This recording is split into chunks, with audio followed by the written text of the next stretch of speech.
بسم اللہ الرحمن الرحیم۔ عزیز دوستو السلام علیکم۔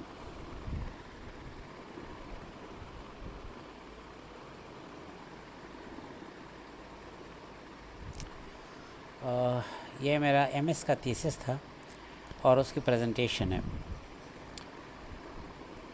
چلیں اللہ کے نام سے شروع کر دیتے ہیں۔ یہ جو نیچے انگلش میں کوٹ لکھا ہوا ہے یہ بیسیکلی آسٹریلیا کے ایک ویب سائٹ سے، آسٹریلین لیگ آف رائٹس، ان کے ویب سائٹ سے میں نے لیا تھا، مجھے پسند آیا۔ All that is necessary for triumph of evil is that good men do nothing. تو میری اپنے طور پہ جو کوشش ہے، جو مجھے سمجھ آتی ہے کہ کام ایسے صحیح ہو سکتا ہے، وہ میں عرض کر رہا ہوں۔ یہ میرا تھیسس کا ٹائٹل تھا public finance an indigenous and modern approach.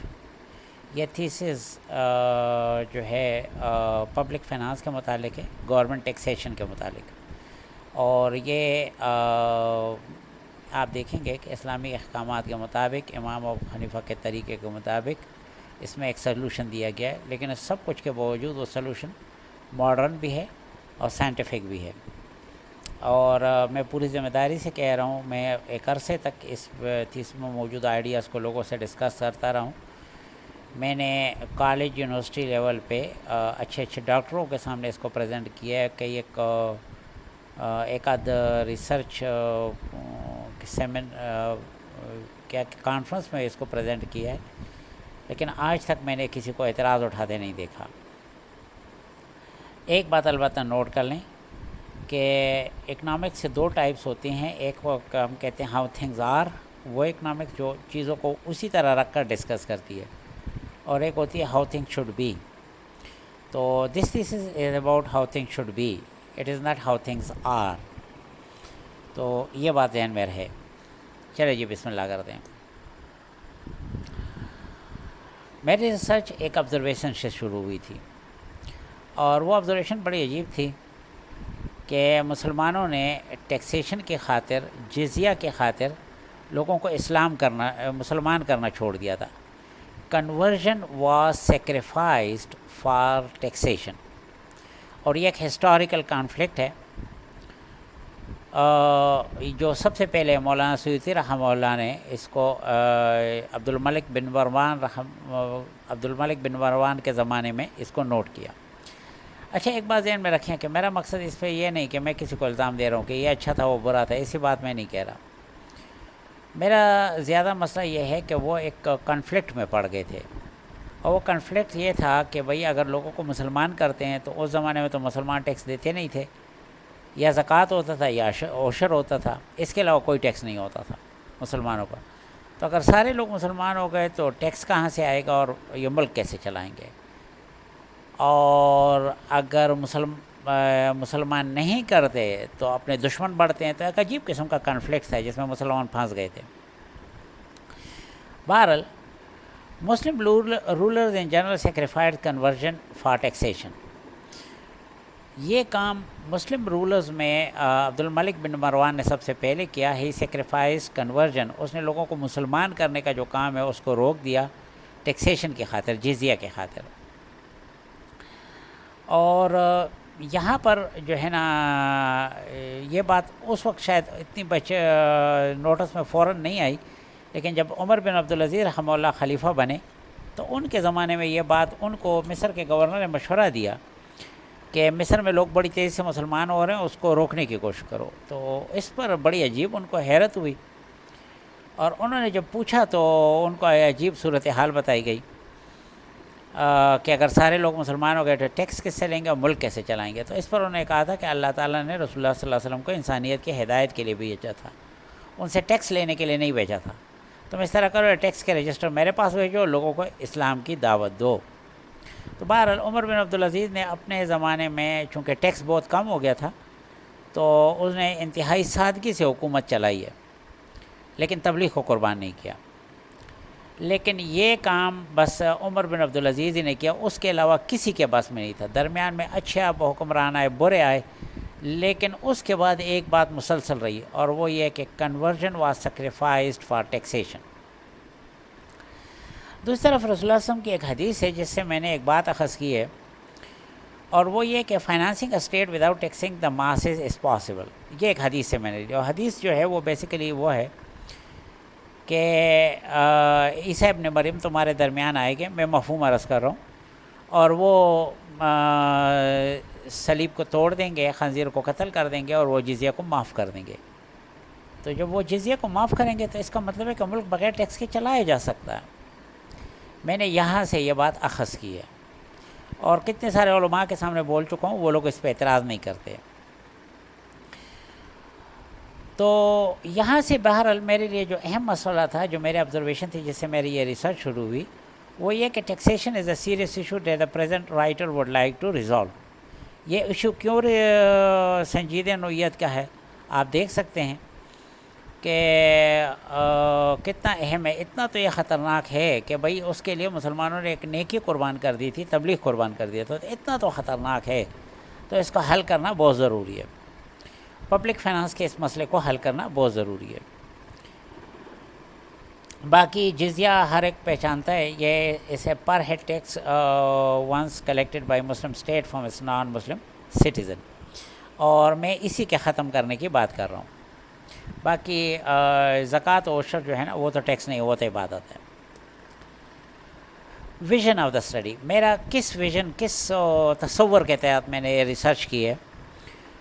Vision ہے finance all requirement of a state without collecting taxes from citizen, کہ عوام سے ٹیکس اکٹھا کیے بغیر آپ جو ہے نا ملک کے تمام ضروریات کو پورا کر کے چلا دیں. اگر آپ یہ کر سکتے ہیں تو پھر آپ ٹیکس ختم کر سکتے ہیں. This is such aims to theoretically gets as close as possible to the vision stated. تو تھیوریٹیکلی میں اس لیے کہہ رہا ہوں کہ بہرحال ریسرچر ہوں, تھیوری میں ہی کام کرتا ہوں. پریکٹیکل میں نے بہت تھوڑا کام کیا ہے, جو تھوڑا بہت کیا تو ہے لیکن تھوڑا کیا ہے. زیادہ کام ظاہر ہے کہ ریسرچر ہوں تو تھیوریٹیکل کیا ہے. Although the vision is derived from hadith, but only logical reasoning will be used to arrive at conclusion. اور یہ آپ کو پتہ ہے کالج یونیورسٹی میں یہی ہوتا ہے, لاجیکل ریزننگ ہی چلتی ہے. باقی یہ بات میں بتا چکا ہوں کہ زکوٰۃ و عشر جو ہے نا, یہ ٹیکس نہیں ہے. جزیہ البتہ ٹیکس ہے جس کو ہم ختم کرنا چاہتے ہیں. اور اسی کے ساتھ یہ بہت سارے ٹیکس جن کو آپ روٹین میں دیتے ہیں, انکم ٹیکس اور فلانا ٹیکس فلانا ٹیکس, ان سب کو ختم کرنا چاہتے ہیں. اس ریسرچ نے ایک کوشچن اٹھایا, اور میرے خیال میں اگر اس ایک کوشچن کو آدمی صحیح طور پر ایڈریس کر دے, اگر اس ایک کوشچن کو صحیح طور پر ایڈریس کر دے, تو اس پر پورا موجودہ فائنینشیل سسٹم, بلکہ پوری تہذیب اپنی اندرونی گندگی سمیت کھل جاتی ہے. اور یہ کوشچن میں نے دیکھا ہے, میں اس کو کہاں نہیں پوچھتا رہا, کسی کی ہمت نہیں ہوتی اس کو آنسر کرنے کی. لوگ اس پر ایک بالکل یہ بس خاموش ہونے لگتے ہیں. کوشچن بڑا سمپل ہے, who should be the owner of money اور credit created just now and why. یہ ایک اصولی کوشچن ہے. اکنامکس بتاتا ہے کہ banks create money out of nothing. سوال یہ ہے کہ دنیا کے ہر شخص کو تو آپ یہ کہتے ہیں کہ جی اپنا اگاؤ, اپنا کھاؤ اور حلال کھاؤ, یہاں پر آپ بینکرز کو کیوں نہیں کہتے؟ اس کوشچن کی بہت زیادہ اہمیت ہے پلیز. اور میری آپ لوگوں سے درخواست ہے کہ یہ کوشچن آپ اٹھائیں, آپ کو سمجھ آ جائے گی, آپ کو کوئی جواب نہیں دے پائے گا. بعض کوشچن جو اسی کوشچن سے نکلتے ہیں وہ میں نے نیچے لکھے ہوئے ہیں. پہلی بات تو یہ کہ do banks create money out of nothing. کیا یہ واقعی آؤٹ آف نتھنگ ہے؟ ٹھیک ہے نا. اور اگر میں آؤٹ آف نتھنگ کریٹ کروں تو کچھ نہیں ہوگا, خیر ہے کہ نہیں. پھر ہے what is the nature of money created out of nothing. اور یہ بہرحال ریسرچ کا کام ہوتا ہے, وہ ہر چیز کے نیچر کو سوچتی ہے, ٹھیک ہے نا. What is the nature of money created out of nothing, ٹھیک ہے. اور اسی کے ضمن میں ایک بہت اہم کوشچن ہے, is there some public cost of creating money out of nothing. ایسا تو نہیں ہے کہ بینک جب منی کریٹ کرتا ہے تو اس سے عوام کو یا کسی اور کو کچھ نقصان ہوتا ہے. تو ہم ان باتوں کو انشاءاللہ اسٹڈی کریں گے, اور یہ بہت اہم کوشچنز ہیں.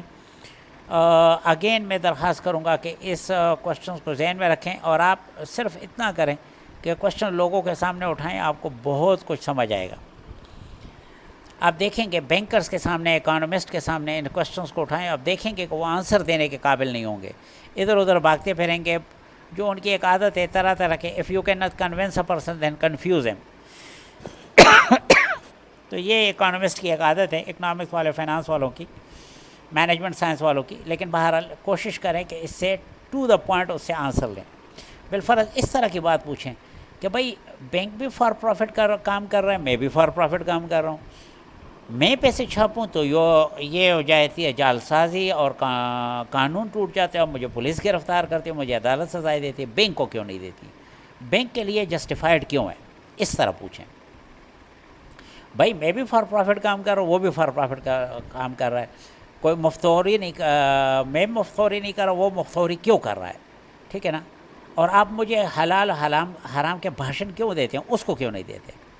اور ایک بات صاف بتاتا جاؤں کہ یہ کوشچن کسی سے بھی پوچھا جا سکتا ہے، صرف اکنامکس اور فائنانس والے سے نہیں، یہ دینی علماء سے پوچھا جا سکتا ہے، کسی بھی دینی علماء کو. یہ عیسائیوں سے، عیسائی راہب سے پوچھا جا سکتا ہے، یہ یہودی رہبائی سے پوچھا جا سکتا ہے، یہ جو ہے مسلمان علماء سے، مفتیان صاحبان سے پوچھا جا سکتا ہے کہ بھئی آپ ہم ہی رہ گئے حلال حرام کے لیے. ٹھیک ہے نا جی؟ اور ایک بات اور میں بتاتا جاؤں کہ یہ کوشچن کوئی آج کا نہیں ہے، یعنی بینکنگ انسٹیٹیوشن کچھ آج کا نہیں ہے، یہ کئی 100 سال پرانا انسٹیٹیوشن ہے جو وہ لوگ یہ پریکٹس کر رہے ہیں. اور اس پر اس وقت خلافت تھی دنیا میں، تب بھی جہاں تک میری نالج ہے اس بات پر کوئی اعتراض نہیں اٹھایا گیا. تو ابھی تک جتنا مجھے معلوم ہے، باقی تو اللہ بہتر جانتا ہے. اچھا جی، اس کے لیے ہر ریسرچ میں ڈیٹا استعمال ہوتا ہے. میں نے کون سا ڈیٹا استعمال کیا ہے؟ ایک تو ہے دا فائنینشیل سسٹم آف امام ابو حنیفہ، اور یہ اس کے کچھ ڈیوریشن ہے، تقریباً 20 سال کی ڈیوریشن ہے. یہ انہوں نے کوفہ میں ایک فل فلیج سسٹم امام صاحب نے بنایا تھا، اور اس فائنینشیل سسٹم کی مدد سے انہوں نے حنفی فقہ کا جو سارا کام کیا، اس سب کی فائنینشیل سسٹم آف امام ابو حنیفہ اس سے ہوئی. اور یہ ہمارے پاس انتہائی اہم انفارمیشن موجود ہے. اس کے لیے میں بک سجیسٹ کروں گا آپ کو، دا امام ابو حنیفہ کی سیاسی زندگی، یہ مولانا مناظر احسن گیلانی رحمہ اللہ کی بک ہے، اور اس میں اس کی کافی ڈیٹیل ملتی ہے. دوسرے جو میں آپ کو بتا دوں، گنزی مارکیٹ ہاؤس اسکیم، بے شک آپ اس کو نیٹ پہ سرچ کر دیں. یہ گنزی ایک جزیرہ ہے اور یہ انگلش چینل میں ہے، فرانس کے قریب. اور یہ 1815 سے لے کے 1836 تک اس جزیرے نے یہ اپنی کرنسی خود چھاپنی شروع کر دی تھی. بینک والوں بینک ادھر تھا ہی نہیں، تو انہوں نے اپنے طور پہ کام کیا تھا. اور یہ جزیرہ بری طرح تباہ تھا، کیونکہ انگلینڈ اور فرانس کی جنگ کے درمیان یہ جزیرہ بری طرح تباہ ہو گیا تھا. لیکن دوسرے جزیرے میں تباہ ہو گئے تھے، لیکن ان میں سے کوئی بھی اتنی جلدی ریکور نہیں کر سکا جتنی یہ تیزی سے ریکور کیا گیا. اور اس کی وجہ جو ہے، انہوں نے یہ تھا کہ انہوں نے اپنے پیسے خود چھاپنے شروع کر دیے تھے. گورنمنٹ نے خود، گنزی خود ایک ملک ہے، تو ان کے گورنر ہوتا ہے، اس نے خود پیسے چھاپنے شروع کر دیے تھے. تو یہ یہاں سے ہمیں کچھ ہسٹوریکل ڈیٹا اس پہ ملتا ہے، اور یہ بھی ملتا ہے کہ بینکس نے اس بات کی مخالفت کی ہے. پھر گرین بیک ڈالرز کا ذکر ہے. یہ امریکہ میں صدر لنکن کے زمانے میں صدر لنکن نے خود کیا تھا، اور امریکہ کو ایک بہت بڑے گریٹ ڈپریشن سے بچا دیا تھا. اس کا ذکر آپ کو ایک مووی ہے دا منی ماسٹرز، اور یہ ایک امریکن جج کی بنائی ہوئی نان فکشن مووی ہے. اس میں آپ کو اس کے متعلق بہت زیادہ ڈیٹیل مل جائے گی گرین بیک ڈالرز کی. اسی طرح ہے سرٹیفائڈ کمپنسیشن بل. یہ وگل آسٹرین، یہ ایک میونسپلٹی ہے، ایک ٹاؤن ہے. اس نے 1932 میں گریٹ ڈپریشن کے عین درمیان، جب پوری دنیا میں عظیم کساد بازاری ہو رہی تھی، انہوں نے 1 سال تک اپنے پیسے کا کنٹرول اپنے ہاتھ میں لے لیا تھا. اس ٹاؤن میں میونسپل کارپوریشن کے نگرانی میں انہوں نے اپنا پیسے کا کنٹرول اور اپنے پیسے چھاپنے شروع کر دیے تھے، اور ایک دم سے بے روزگاری زیرو پر آ گئی تھی. اور اس بات کا کئی اکانومسٹ کو، جیسے مارشل میرا خیال میں اس کا نام ہے، بہرحال لیکن کئی اکانومسٹ کو اس کا پتہ ہے، پھر بھی وہ اس کو اگنور کر رہے ہیں، اور دنیا کو اس کا پتہ نہیں لگنے دے رہے ہیں. اور اب جو آخری دو ہیں 5 اور 6 نمبر پہ، یہ تو ابھی بھی موجود ہے، دنیا میں کام کر رہے ہیں. اور اس میں WIR تو بڑی زبردست اگزامپل ہے. یہ سوئٹزرلینڈ میں ایک بینک ہے، یہ بیسیکلی ایک کمیونٹی کرنسی ہے سوئٹزرلینڈ میں، اور یہ پرائیویٹ لیول پہ ہے، پورے ملک کے لیول پہ ہے۔ اور آپ کو میں بتاتا جاؤں کہ سوئٹزرلینڈ میں A T M card 2 currencies میں کام کرتے ہیں، ایک سوئس کرنسی میں اور ایک WIR کریڈٹس میں۔ یہ ٹوٹل الیکٹرانک کرنسی ہے، اور 1934 سے اب تک کتنے سال ہو گئے ہیں، 60-70 سال تو ہو گئے ہیں یہ کام کر رہی ہے، انتہائی کامیابی سے کام کر رہی ہے۔ اور سوئٹزرلینڈ کے کرنسی کے سٹیبل رہنے کی بڑی وجہ اس بینک کی موجودگی ہے، اور اس پر ریسرچ پیپرز بھی موجود ہیں، بلکہ میں تھوڑا سا وہ ریسرچ پیپر ذرا بتا دیتا ہوں، پھر میں یہاں آ جاؤں گا۔ میں تھوڑا سا یہ بتا رہا ہوں آپ کو، یہ وہ ریسرچ پیپر ہے، یہ والی ریسرچ پیپر ہے، آپ کو یہ اس پہ نظر آ جائے، جرنل آف اکنامکس بیہیویئر میں complementary credit network and macro economic stability Switzerland کی، ٹھیک ہے نا۔ اور میں اس کا تھوڑا سا ایبسٹریکٹ تھوڑا سا دکھا دوں آپ کو، کہ اگر آپ یہ روک کر اس کو دیکھنا چاہیں تو دیکھ سکیں، بس اتنا بہت ہے۔ اور بہرحال تو یہ اس پر ریسرچ ہے، اور اس ریسرچ کو بھی آپ دیکھ سکتے ہیں۔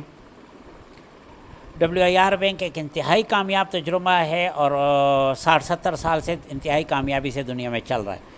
بنگلہ پیسہ 2013 سے اب تک، یہ جو پاکستان میں نواز شریف کی حکومت آئی تھی اس وقت سے لے کے اب تک یہ چل رہا ہے، اور یہ ایک چھوٹی، یہ ایک کینیا میں ہے، ممباسا صوبہ، اور وہاں پر ایک اور بنگلہ دیش ہے، اور یہ ممباسا صوبہ میں جو بنگلہ دیش ہے وہ ایک طرح کا سلم ہے، ٹھیک ہے نا، اور بڑی خراب حالت میں ہے، لیکن وہاں پر یہ کوئی ایک ٹیچر تھا، اس نے بنگلہ پیسہ کے نام سے کمیونٹی کرنسی کا اجرا کیا، اور انتہائی کامیابی سے چلا۔ اہم بات یہ ہے، یہاں اس کا ذکر، دنیا میں اور بھی بہت سارے کمیونٹی کرنسی کے ایکسپیریمنٹس ہوئے ہیں، ٹھیک ہے نا، لیکن اس کا خاص طور پہ میں نے اس لیے ذکر کیا ہے کہ اس کیس میں ان لوگوں کو گرفتار کیا گیا، ان پر جو ہے نا کاؤنٹر فیٹنگ کے یعنی جعلسازی کے مقدمے بنائے گئے، ان پر کیس چلا، اور اہم بات یہ ہے کہ اقوام متحدہ نے ان کے حق میں گواہی دی، اقوام متحدہ نے ان کے حق میں گواہی دی، اور انٹرنیشنل، ایک اور انٹرنیشنل ادارے نے، IRTA کہتے ہیں، انٹرنیشنل ریسپروکل ٹریڈ آرگنائزیشن نے ان کے حق میں گواہی دی۔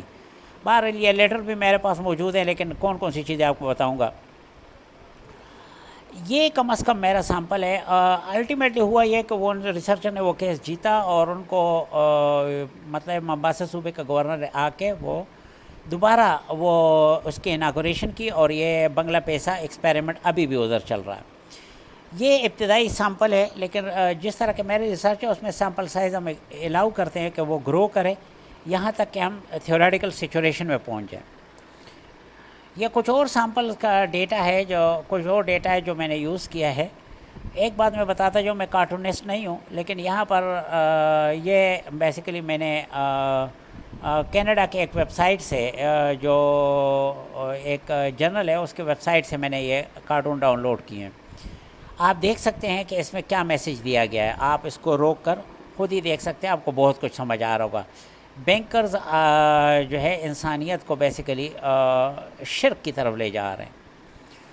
یہاں پر بینکنگ سسٹم کا کنٹرول بتایا گیا ہے کہ وہ کہاں کون سی جگہ کنٹرول نہیں کرتے، ٹھیک ہے نا۔ آپ دیکھ لیں، وہ ٹرانسپورٹیشن کو کنٹرول کرتے ہیں، انڈسٹری کو، فارمز کو، آئل کمپنیز کو، ریڈیو کمیونیکیشن، پالیٹیشین، ہر جگہ کو وہ کنٹرول کر رہے، اور اسی وجہ سے عوام کو یہ ہے وہ ٹوٹل کنٹرول، اور یہ ہے وہ دجالی نظام، ٹھیک ہے نا۔ اور اسی بینکاری نظام کو تباہ کیے بغیر آپ اس کا کوئی علاج نہیں کر سکتے۔ یہی اس کا مرکز ہے، اور آپ کو اسی پر کنسنٹریٹ کرنا چاہیے۔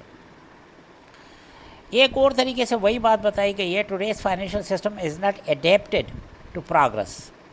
آپ دیکھ لیں، سائنس نے بہت ترقی کر لی ہے، لیکن فائنینشیل سسٹم اس سارے ترقی کو روک رہا ہے، اور انسانیت تک صحیح معنوں میں اس کی فائدے کو نہیں پہنچنے دے رہا۔ It paralyses the whole economic system. اور یہ بات وجہ یہ نہیں کہ سائنس میں کوئی خرابی ہے، وجہ یہ ہے کہ جو فائنینشیل سسٹم جس کے تحت یہ سائنٹیفک ریسرچ انسانیت تک پہنچنی چاہیے، اس کے بینیفٹ پہنچنے چاہیے، وہ نہیں پہنچ رہے۔ یہ ایک اور طریقے سے جی آپ کو وہی بات بتائی گئی ہے کہ جی یہاں بتایا جائے کہ فرانس اور انگلینڈ آپس میں لڑائیاں کر رہے ہیں، درمیان میں کچھ اور ہیں جو مزے کر رہے ہیں، وہ بیسیکلی بینکنگ سسٹم والے ہیں، IMF بینکنگ سسٹم والے۔ اس کو آپ ایک اور طریقے سے بھی دیکھ سکتے ہیں کہ پرانے رسول اللہ صلی اللہ علیہ وسلم کے ہجرت سے پہلے مدینہ ہے، اوس و خزرج آپس میں لڑ رہے ہیں اور یہودیوں کے مزے ہو رہے ہیں، تو اس کو آپ ایسے بھی دیکھ سکتے ہیں۔ یہ اگین ایک اور کارٹون ہے، اور اس میں بتایا گیا ہے کہ کس طرح گورنمنٹ کو ایک کوچوان کی جگہ پر بتایا گیا ہے، گھوڑے کو بیسیکلی عوام بتایا گیا ہے۔ گورنمنٹ کو جو ہے نا آئی ایم ایف اور ورلڈ بینک اور یہ بینکنگ سسٹم وہ جو ہے نا گورنمنٹ کو زور دیتے ہیں، ان کو لات مارتے ہیں، گورنمنٹ مجبور ہو کے ٹیکسز کے چابک برساتا ہے عوام پر۔ اگر گورنمنٹ یہ چابک اس کے بجائے بینکر پہ برسا دے تو سب کچھ ٹھیک ہو جائے، لیکن بہرحال موجودہ صورتحال اسی طرح ہے۔ اچھا جی، اب میں آپ کو بتانا چاہتا ہوں کہ ہر ریسرچ میں بہت سارے وجوہات ہزاروں ہوتے ہیں، لاکھوں ہوتے ہیں، لیکن یہ ریسرچر کی ذمہ داری ہوتی ہے، کیونکہ مینجمنٹ سائنس میں ہمارا ایک رول ہے کہ 80% پرابلم 20% کازز کی وجہ سے ہوتے ہیں، لہٰذا سارے کازز اہم نہیں ہوتے، اور ریسرچر کی یہ ذمہ داری ہوتی ہے کہ وہ کم سے کم تعداد میں اہم کازز آئیڈینٹیفائی کرے، تاکہ اس کو حل کر کے ہم بڑے مقدار میں مسئلہ حل کر سکیں۔ میں نے صاف کہہ رہا ہوں، میں 100% مسئلے کو حل نہیں کر رہا، لیکن یہ اتنے اہم کازز ہے کہ اگر آپ اس کی طرف توجہ دے دیں تو آپ کو ساری بات سمجھ آ جائے گی۔ تو میں نے 2 اہم کازز آئیڈینٹیفائی کیے ہیں، ایک ہے انٹرسٹ چارجز، جس کو میں نے لکھا ہے it is just a tip of the iceberg, اور دوسرا میں نے لکھا ہے legalize counterfeiting which is actually the iceberg. وہ آئس برگ بہت بڑا جو ہے، جو پانی کے نیچے چھپا ہے، نظر نہیں آ رہا۔ عام طور پہ لوگ سود کا تو ہر کوئی ذکر کر لیتا ہے، لیکن سود کے پیچھے جو چیز ہے، جو جرم ہو رہا ہے، اس کی طرف کوئی بندہ اشارہ نہیں کرتا۔ میں نے اچھے علماء کی باتیں سنی ہے، کسی کو، ایون ڈاکٹر اسرار احمد کو میں نے اس بات پر بولتے ہوئے کبھی نہیں دیکھا، اور اسی طرح اور بہت سارے دینی محنت کرنے والے لوگ ہیں، اس ریزن نمبر 2 پر میں نے بولتے ہوئے کسی کو نہیں دیکھا۔ بہرحال پہلے میں بتانا چاہتا ہوں کہ یہ انٹرسٹ چارجز، جس کو ٹپ آف دا آئس برگ کہتے ہیں، جو تھوڑا سا نظر آتا ہے، اس کا میگنیچیوڈ کتنا ہے۔ اور اس سلسلے میں ایک چھوٹی سی بات بتا رہا ہوں۔ The auditor general of Canada 1993 state in his report to House of Commons that out of 423 billion in net accumulated debt from 1867 to 1992, only 37 billion, yani 8.75, went on actual goods and services. All the rest, about 91.25%, consisted of interest charges. یہ Canada کے auditor general کی report ہے، اور یہ report میرے پاس موجود ہے، جس دوست کو چاہیے میں اس کو میسیج، اس کو ای میل وغیرہ پہ سینڈ بھی کر سکتا ہوں۔ کینیڈا کے آفیشیل ویب سائٹ سے میں نے یہ ڈاؤن لوڈ کی ہے۔ وہ کہہ رہا ہے، کینیڈا کا آڈیٹر جنرل کہہ رہا ہے کہ 1867 سے جب کینیڈا بنا تھا 1992 تک کینیڈا نے جتنا جو ٹوٹل قرضہ لیا تھا وہ 423 بلین ڈالر تھا، اور اس میں سے جو ہمیں چاہیے تھا، جس کی ایکچولی ضرورت تھی، وہ 37 بلین ڈالر تھا، جو اصل اشیاء و خدمات پہ گیا۔ باقی تمام جو 91.25% ہے، وہ صرف انٹرسٹ چارجز تھے، وہ صرف سود کی خاطر لیا گیا۔ اب اس سے آپ کو جو ہے نا پہلی دفعہ سمجھ آ جائے گی کہ یہ سود کی میگنیچیوڈ کیا چل رہی ہے۔ اس وقت پاکستان میں آرمی پر 16% آف جی ڈی پی لگ رہا ہے، 16% 18% یہ تقریباً چل رہا ہے سارا کا سارا۔ اگر آپ وہ جو اولڈ ایج بینیفٹ بھی ساتھ میں لا لیں تو 16 to 18% ہی بنتا ہے، اس سے زیادہ نہیں بنتا۔ لیکن ہمیں جو ہم نے ڈیٹ سروسنگ کے لیے یعنی سود کے لیے جو پیسے رکھے ہیں وہ جی ڈی پی کا 36% ہے۔ تو آپ اندازہ کر سکتے ہیں کہ انٹرسٹ چارجز کتنا بڑی مصیبت ہے، ٹھیک ہے نا؟ آپ کو یہ بات سمجھ آنی چاہیے۔ لیکن اس سے بھی بڑی ایک اور مصیبت ہے، اور اس کی طرف کسی کا دھیان نہیں جا رہا۔ اگین میں دعوے کے ساتھ کہہ رہا ہوں کہ اس کی طرف بہت کم لوگوں کا دھیان جا رہا ہے، خاص طور پہ ہمارے دیندار لوگوں کا، علماء کرام کا، ہمارے خلافت کے لیے کام کرنے والوں کا، جیسے ڈاکٹر اسرار احمد اور اس طرح کے جو لوگ ہیں، ان کا، تبلیغ والوں کا میں نے کبھی اس چیز کا ذکر نہیں سنا۔ اور وہ ہے لیگلائز کاؤنٹر فیٹنگ۔ میں اس کو کاؤنٹر فیٹنگ کیوں کہہ رہا ہوں؟ اس لیے کہ اس کو ایک بہت اچھا نوبیل پرائز ونر اکانومسٹ ہے مورس ایلیس، جس کا نیچے اسٹیٹمنٹ گون ہے، اس نے اس کو کاؤنٹر فیٹنگ کہا ہے۔ لیکن یہ افسوس کی بات ہے کہ اٹ از لیگلائزڈ. تو بہرحال یہ ایک اکانومسٹ کی بات ہے, وہ کہہ رہے in a sense the present creation of money out of nothing by banking system is similar to the creation of money by counterfeiter so rightly condemned by law. In concrete terms it leads to the same result. یہ Allais alias یہ French economist ہے, اور اس کی یہ بات ہے, ٹھیک ہے نا جی, کہ جی یہ پیسے چھاپنا money creation out of nothing is simply counterfeiting, ٹھیک ہے.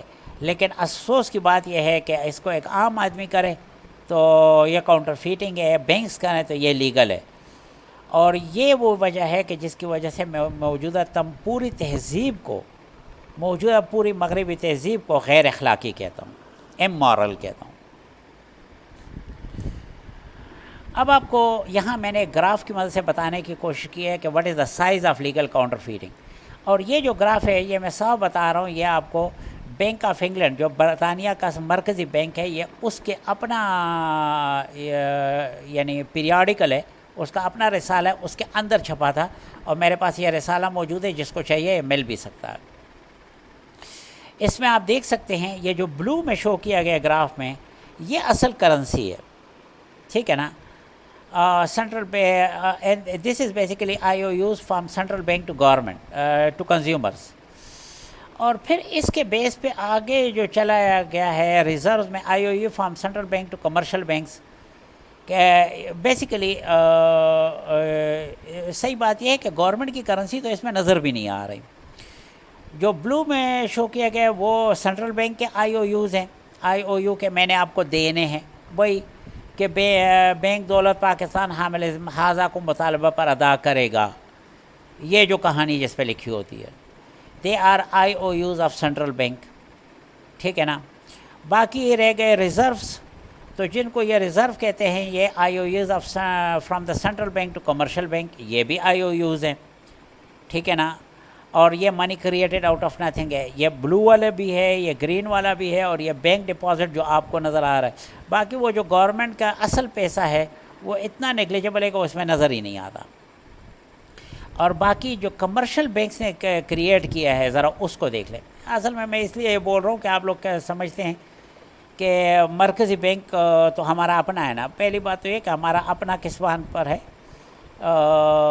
اصل بات یہ ہے کہ جو لوگ سمجھتے ہیں ان کو پتہ ہے کہ مرکزی بینک جو ہے آئی ایم ایف کی مانتا ہے, پاکستان کی نہیں مانتا, کیونکہ پاکستان کو وہ قرض دیتا ہے, آئی ایم ایف سے قرض لیتا ہے.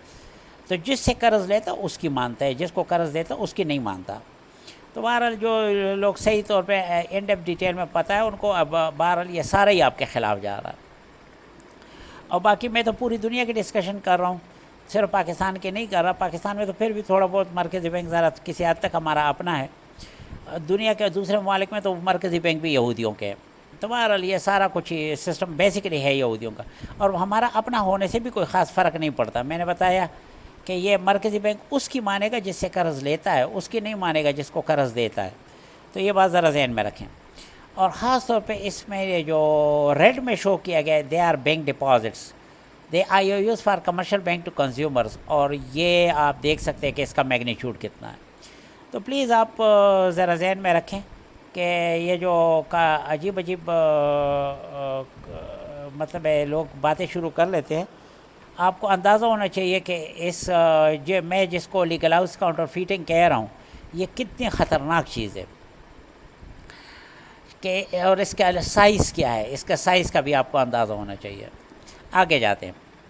اب ایک اہم مسئلہ یہ ہے کہ why do we condemn counterfeiting, یہ بڑی اہم بات ہے. اگر یہ بات آپ کو سمجھ آ جائے تو آپ کو بہت ساری بات اصل ڈیٹیل سمیت سمجھ آ جائے گی. اور اس بات کو صحیح طور پر سمجھنے کے لیے آپ کو ایکسچینج پروسیس کو سمجھنا ضروری ہے. ایکسچینج پروسیس کو اس طرح سمجھیں, اس میں بیسیکلی 3 سٹیپ ہوتے ہیں. ایک کو ہم سپلائی سٹیپ کہتے ہیں, دوسرے کو منی سسٹم یا MIS مانیٹری انفارمیشن سسٹم, اور تیسرا ڈیمانڈ. یہ 3 سٹیپس ہیں. ان 3 سٹیپس کو اس طرح سمجھیں. پہلے سٹیپ میں ایک بندہ جا کے معاشرے کی خدمت کرتا ہے. بالفرض میں جاتا ہوں 1 مہینے تک ایک جگہ پر کلاسز لیتا ہوں, سکاز یونیورسٹی پشاور میں کلاسز لیتا ہوں. یہ سپلائی سٹیپ ہے. پھر اس کے بعد منی سٹیپ آتا ہے. جب میرا 1 مہینہ مکمل ہو جاتا ہے تو یونیورسٹی مجھے پیمنٹ کرتی ہے. ٹھیک ہے. اور میرا وہ MIS میں نے کیوں لکھا ہے کہ وہ بیسیکلی میرے اکاؤنٹ بینک میں کریڈٹ کر دیا جاتا ہے, مانیٹری انفارمیشن سسٹم میں میرے نام پر انٹری کر دی جاتی ہے, بیسیکلی یہ کام ہوتا ہے. تو سب سے پہلے میں معاشرے کی خدمت کرتا ہوں. A person first serve the society. Second step, his or her services are recognize by giving him or her some money. اور تیسرا اسٹیپ ہے ڈیمانڈ. جب میں نے دال سا خریدنا ہو تو میں وہی پیسے نکال کر کسی بندے کو دے دیتا ہوں, دکاندار کو, اور جو بھی دال سا خریدنا ہو میں گھر لیتا ہوں. یہ میرا ڈیمانڈ ہے. یہ فل سسٹم ہے. ٹھیک ہے. یاد رکھیں پوری دنیا میں جس کو آپ کاؤنٹر فیٹنگ کہتے ہیں وہ یہ ہے کہ آدمی کوشش کرتا ہے کہ مجھے معاشرے کی خدمت نہ کرنی پڑے, یعنی سپلائی نہ کرنا پڑے, اور معاشرہ میری خدمت کرے. ٹھیک ہے نا. جو شخص کاؤنٹر فیٹنگ کرتا ہے, وہ جو جیلی نوٹ چھاپتا ہے, وہ بیسیکلی یہ اسٹیپ نمبر 1 کو ایوائڈ کرنا چاہتا ہے. یہ سارا اصل کمال ہے, اس کو کاؤنٹر فیٹنگ کہتے ہیں. اب آپ کو why do we condemn counterfeiting, اب آپ اس کو پڑھیں. This is because counterfeiter try to cheat every one of us by avoiding the first step in social exchange process. وہ سپلائی اسٹیپ سے جان بچانا چاہتے ہیں. اب ذرا غور سے سنیں. Banks exactly like counterfeiter generate money out of nothing and effectively avoid the first step in this process. Bank جب منی کریشن آؤٹ آف نتھنگ کرتے ہیں تو وہ اصل میں یہی کام کر رہے ہوتے ہیں. But unfortunately we continue to praise bank and punish the counterfeiter. اور یہ وہ جرم ہے کہ بینک اس کو آج سے نہیں کر رہے, یہ صدیوں سے کر رہے ہیں.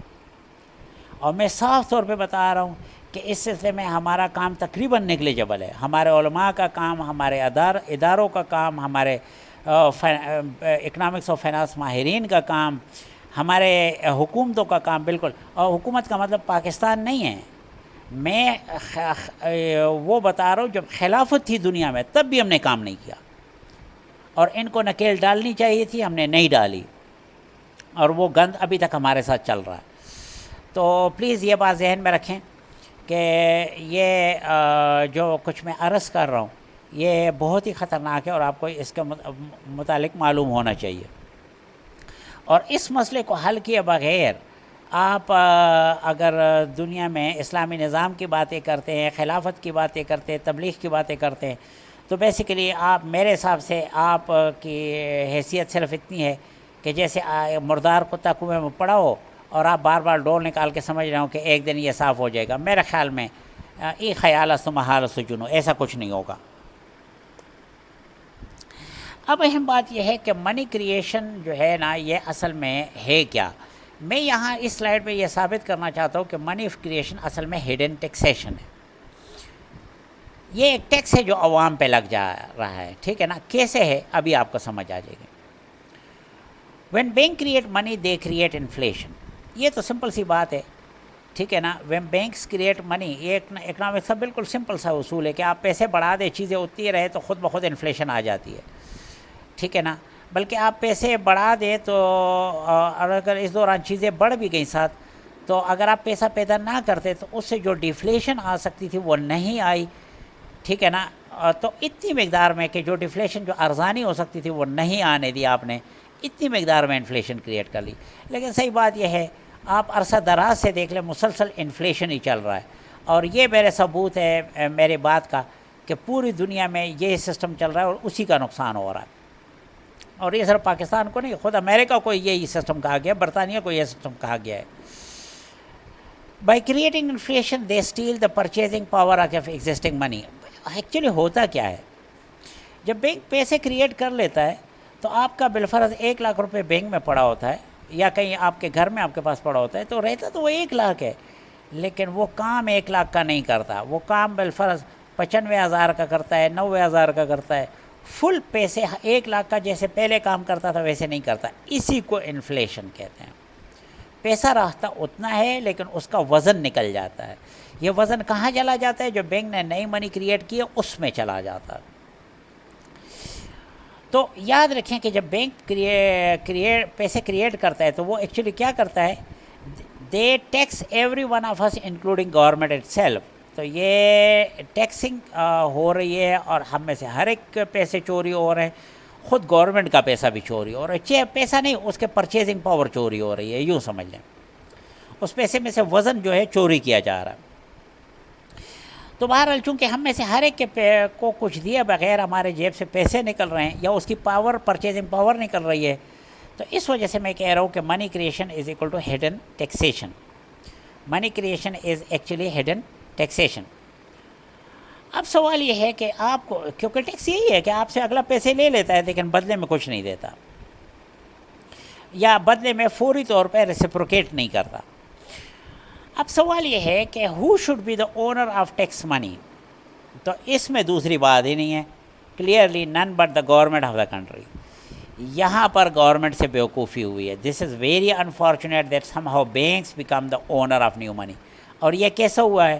اب آپ کو سمجھ آئے گی کہ یہودی جو لابنگ کرتے ہیں, لابنگ فرمز کو پیسے دیتے ہیں اور اس اپنی مارکیٹنگ کی اتنی کوشش کرتے ہیں, بڑی مقدار میں اس پہ پیسہ لگاتے ہیں, وہ کیوں کرتے ہیں؟ تو یہ وہ اصل چیزیں جو وہ کرتے ہیں. صحیح بات یہ ہے, اگر آپ منی ماسٹر مووی دیکھیں تو اس کے لیے انہوں نے امریکن صدر کو اس مقصد کے لیے قتل کر دیا تھا. ٹھیک ہے نا, تو وہ آپ ڈیٹیل میں دیکھ سکتے ہیں. اور مزے کی بات یہ ہے کہ ہر کوئی حکومتوں کو الزام دیتا ہے, بینکوں کو کوئی الزام نہیں دیتا. کیوں؟ وجہ یہ ہے, governments around the world are trapped in a dilemma. وہ ایک عجیب قسم کے مخمسے میں گورنمنٹ پھنس گئی ہے. وہ مخمسہ مینجمنٹ سائنسز کا ہے, اور وہ یہ کہ کوئی بھی مینیجر وہ کسی کو اتھارٹی تو دے سکتا ہے لیکن رسپانسبلٹی نہیں دے سکتا. بالفرض آپ اسکول میں ہیڈ ماسٹر ہیں اور آپ جو ہے اسلامیات کے ٹیچر کو بلا کے اس کو کہتے ہیں کہ یار یہ لڑکوں نے اٹیسٹیشن پہ بڑا تنگ کر دیا, آپ یہ مہر رکھو اور آج سے اٹیسٹیشن تم کرو, میری مہر رکھ لو. اگر اسلامیات کے ٹیچر نے کچھ غلط سلط اٹیسٹیشن کر لی تو یاد رکھیں کہ وہ, اور پولیس آ گئی تو وہ اس کو نہیں پکڑے گی, وہ تمہیں پکڑے گی. آپ نے اتھارٹی تو دے دی لیکن رسپانسبلٹی خود آپ کی رہے گی. یہی بیوقوفی حکومتوں نے کی ہے. انہوں نے بینکوں کو اتھارٹی تو دے دی ہے لیکن رسپانسبلٹی اس کی اپنی ہے. اور اسی وجہ سے عوام جب کوئی کچھ بھی غلطی ان کے ساتھ ہو جائے تو وہ الزام گورنمنٹ کو دیتے, بینکس کو نہیں دیتے. So no one blames the banker for whatever evil, inflation, unemployment, deforestation, جو بھی ہو جائے اکر ٹو دیم. کوئی بھی بینکر کو الزام نہیں دیتا. سو ویئر گورنمنٹ میں suffer, the banker in meanwhile relax and enjoy. General public کے not see beyond a glass ceiling. اور جنرل پبلک کی کیا حیثیت ہے, وہ تو میں روٹین میں فیس بک پہ اور ہر جگہ میں دیکھ رہا ہوتا ہوں, لوگ تو بس کچھ باتوں کے پیچھے ایسے ہی احمق کی طرح چل پڑتے ہیں. تو جنرل پبلک تو ایک خاص حد سے آگے دیکھ ہی نہیں سکتی. ٹھیک ہے نا, ان کو کیا پتہ کہ ان کے ساتھ کیا گیم ہو رہا ہے. لیکن یہ گیم سارا بینکنگ سسٹم کے تھرو جو ہے یہودی کر رہے ہیں. میں اصرار کر کے کہوں گا کہ یہ بینکنگ کے سسٹم کے تھرو یہودی کر رہے ہیں, اسرائیل کر رہا ہے. یہ امریکہ اور برطانیہ بھی وہ اس میں پپٹس بنے ہوئے ہیں. اصل کام اسرائیل کر رہا ہے. اوکے, اس پورے مسئلے کا سلوشن کیا ہے؟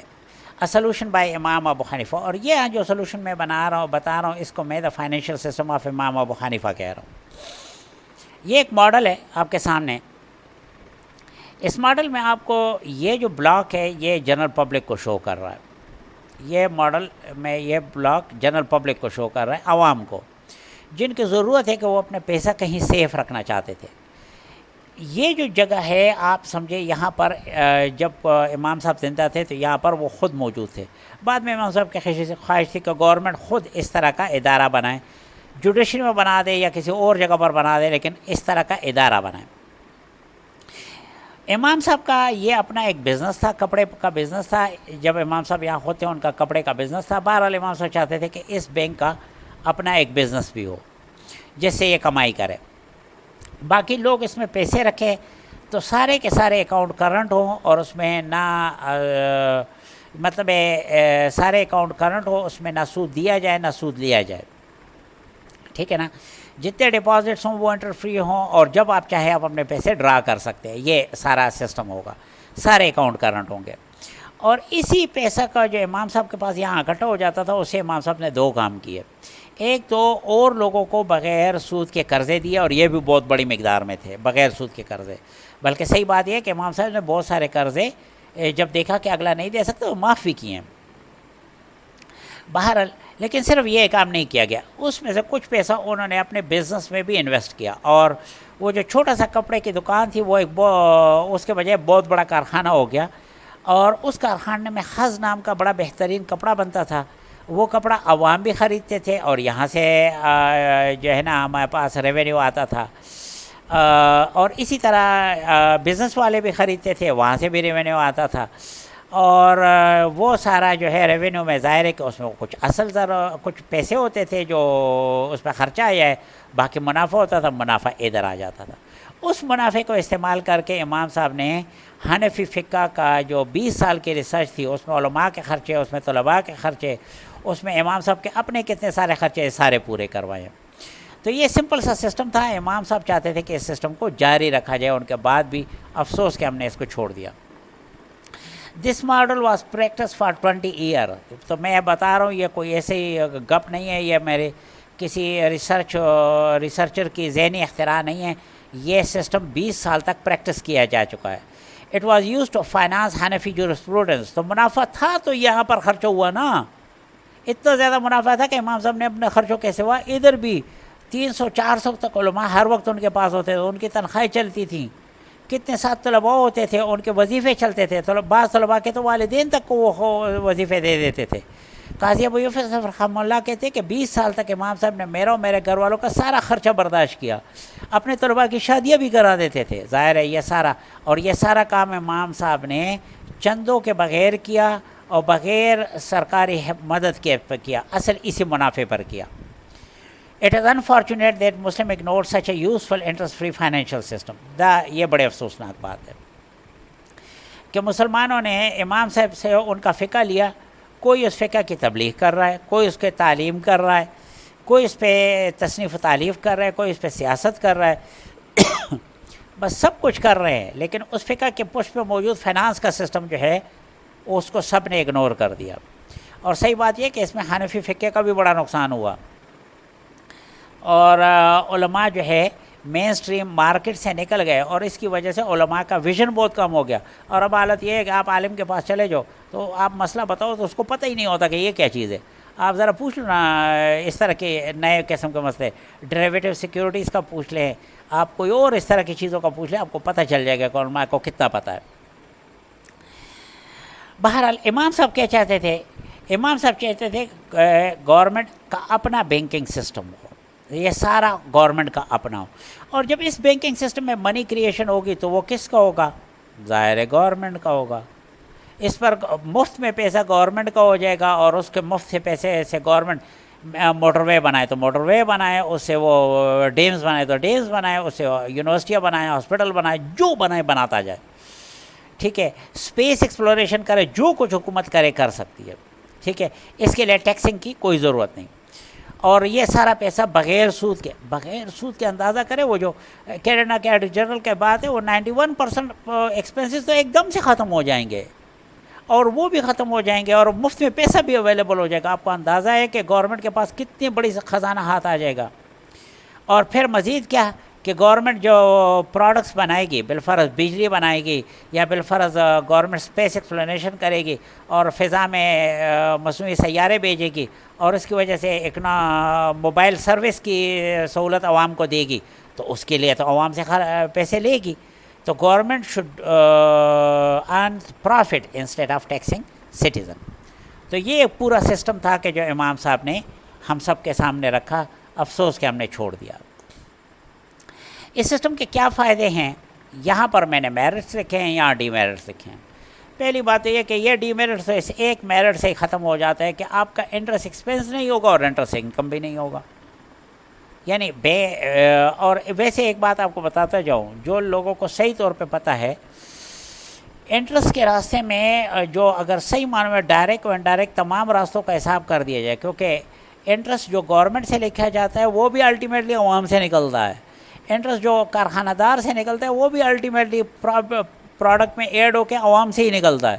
تو اگر آپ اس کو دیکھیں تو پھر پتہ چلتا ہے کہ انٹرسٹ ایکسپینس ہمارا بہت زیادہ ہے، انٹرسٹ انکم بہت کم ہے. تو یہ بہت تھوڑا نقصان ہوگا اور بہت زیادہ فائدہ ہوگا. باقی جب اس سے ہمیں لو پرائسز اویلیبل ہوں گی، اچھی کوالٹی کی چیزیں اویلیبل ہوگی. انڈیویجولس کی بات کر رہا ہوں.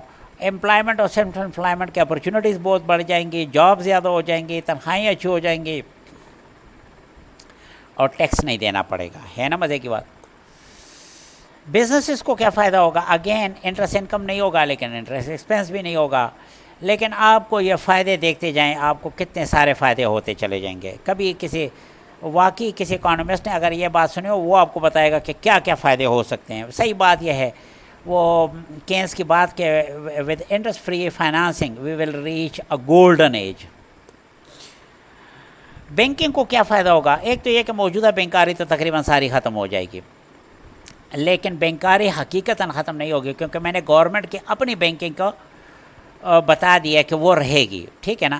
موجودہ بینکاری جو ہے وہ تو ہم تو کسی کو یہ الاؤ نہیں کر سکتے کہ وہ ہمیں یہ دھوکے ہمیشہ دیتے رہے کہ پیسے کریٹ کرے اور مفت میں مالک بن جائے. تو کاؤنٹر فیڈنگ کی اجازت ہم نہیں دے سکتے, اور نہ ہم سود کی اجازت دے سکتے ہیں. تو بہرحال انٹرسٹ انکم نہیں ہوگا, رسک فری بزنس نہیں رہے گا, اور انٹرسٹ ایکسپینس بھی بینکوں کا نہیں رہے گا. لیکن اس کے علاوہ آپ کو بہت سارے فائدے ہیں. سب سے پہلی بات یہ ہے کہ آپ کا سسٹم انتہائی سمپل ہو رہا ہے. اس کیسے سمپل ہو رہا ہے کہ پہلے آپ کو کمپاؤنڈنگ اور ڈسکاؤنٹنگ کے لمبے خرچے کمپلیکس سسٹم تھا. کتنا جن لوگوں کو پتہ ہے بینک کا اور کمپلیکس کیلکولیشن کا جو فائنانس والے کرتے ہیں, ٹھیک ہے نا, آپ کو اب کتنا سسٹم ہے. وہ بات کتنا قرضہ لیا 1000, کتنا واپس کرنا 1000. یار اس میں کون سی کیلکولیشن ہے؟ تو اس کا مطلب ہے کہ جہاں پر بینک میں آپ کو MBA امپلائی چاہیے تھا, وہاں پر اب آپ کو کون سا چاہیے؟ شاید 8ویں پاس. تو بھائی امپلائیز بڑی سستے ہو جائیں گے بینکوں کو. ٹھیک ہے نا. ہاں بینکس کے جو بزنس ہوں گے MBA ادھر لگیں گے. کاسٹ افیکٹو امپلائیز ہو جائیں گے, ایکسپینسز بہت کم ہو جائیں گے, انکم بہت زیادہ ہو جائے گا. اور سب سے بات یہ ہے کہ بینکس کی سوشل ایکسیپٹنس بہت زیادہ ہو جائے گی, اور گورنمنٹ کو بھی بہت زیادہ فائدے ہوں گے, جس میں سب سے اہم ہے نو مور ڈکٹیٹڈ پالیسیز.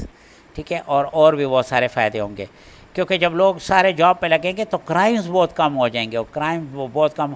اچھا ایک بات میں بتاتا جو کہ غیر مسلم ممالک اس کو شاید فوری طور پہ نقل نہ کر سکے, وہ اپنا سسٹم آسانی سے تبدیل نہیں کریں گے. مسلمانوں کے پاس تو دین ہے, ان کو تو کرنا چاہیے. اگر آپ یہ کریں گے تو آپ کو ایک بہت بڑا مارکیٹنگ, ایک بہت بڑا جو ہے نا ایج حاصل ہو جائے گا, اور پوری دنیا کے پروڈیوسر آپ کے پاس آئیں گے, کیونکہ آپ کے ہاں ان کو بغیر سود کے قرضے اویلیبل ہوں گے.